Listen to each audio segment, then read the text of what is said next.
ইন্নাল্লাহা লাগানিয়ুন হামিদ। আল্লাহ রাব্বুল আলামিন নিজেই নিজের জন্য প্রশংসিত, ঠিক না? আপনি আমি না করলে আল্লাহর কিছু যায় আসে না, যায়?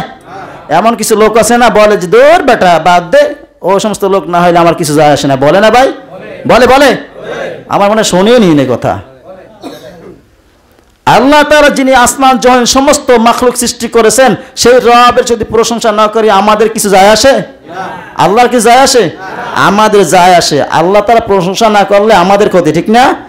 আল্লাহ তাআলা বলে দিয়েছেন ফাজকুরুনি আযকুরুকুম, তোমরা আমাকে স্মরণ করো আমিও রব তোমাদেরকে স্মরণ করব। আবার নবী বলে দিয়েছেন তোমরা যদি একাকী স্মরণ করো আল্লাহ রাব্বুল আলামিন তার থেকে উত্তম পন্থায় স্মরণ করবেন। তোমরা যদি জনসমাজ বসে বসে যদি আল্লাহ তাআলা প্রশংসা করো, আল্লাহ তাআলা এর থেকে উত্তম জনসভা ভিতরে বসে আল্লাহ তাআলা প্রশংসা করবে, ঠিক না? আল্লাহর দিকে যদি আমরা অগ্রসর হেঁটে হেঁটে আসি, আল্লাহ রাব্বুল আলামিন আমাদের দিকে দৌড়ে আসেন, ঠিক না? আমরা 1 বিঘা আগাইলে আল্লাহ রাব্বুল আলামিন 1 হাত আগাই আসেন। আমরা 1 হাত আগাইলে আল্লাহ তাআলা আমাদেরকে 2 হাত আগাই আসেন। আমরা যদি হাইটে যাই আল্লাহ দৌড়ে আসে, ঠিক না? এই জন্য আল্লাহ স্মরণ করলে আমাদের লাভ, রবের কোনো লাভ নাই, ঠিক না? এই কথাটা মুসা আলাইহিস সালাম তার কওমদেরকে বলছিল যে তোমরা যদি কুফরি হয়ে যাও, সমস্ত মানুষ যদি কাফের হয়ে যাও, আল্লাহ তাআলার কিছু আর যায় আসে না, আল্লাহ তাআলা নিজেই নিজে প্রশংসিত, ঠিক না ভাই? ولا يرضى لعباده الكفر وإن تشكروا يرضه لكم ولا تزر وازرة وزر أخرى। কিন্তু তার বান্দার জন্য কুফরি আচরণ আল্লাহ রাব্বুল আলামিন পছন্দ করেন না। আপনার আমার আমল আল্লাহ তাআলা পছন্দ করেন, কিন্তু যখনই কুফরি করি তখন আল্লাহ তাআলা এটা পছন্দ করেন না।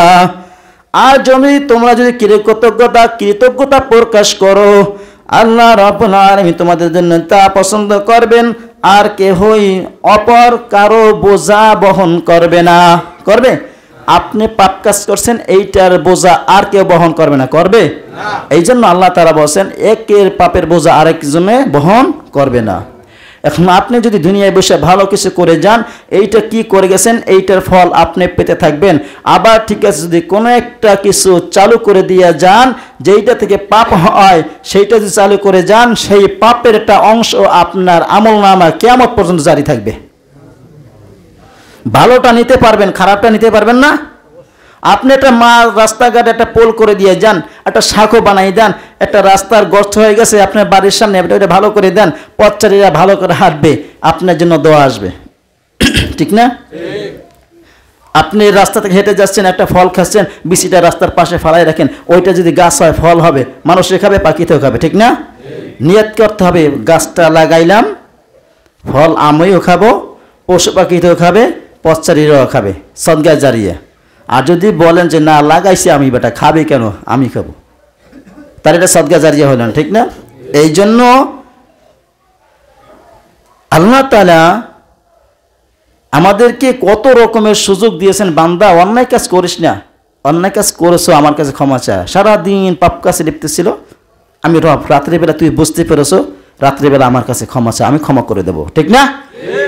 সারা রাত্র অন্ধকারে পাপ কাজ করেছ, আমি রব অপেক্ষা করতেছি, সারা রাত্র ভুল কাজ করেছ, দিনের বেলা তোমার জ্ঞান আসবে, মস্তিষ্কের ভিতরে নাড়া দেবে যে আমি অন্যায় কাজ করেছি। আল্লাহ বলছে বান্দা ক্ষমা চা, আমি তোর জন্য ক্ষমা করার জন্য প্রস্তুত, ঠিক না? وَإِذَا مَسَّ الْإِنسَانَ ضُرٌّ دَعَا رَبَّهُ مُنِيبًا إِلَيْهِ ثُمَّ إِذَا خَوَّلَهُ نِعْمَةً مِّنْهُ نَسِيَ مَا كَانَ يَدْعُو إِلَيْهِ مِنْ قَبْلُ وَجَعَلَ لِلَّهِ।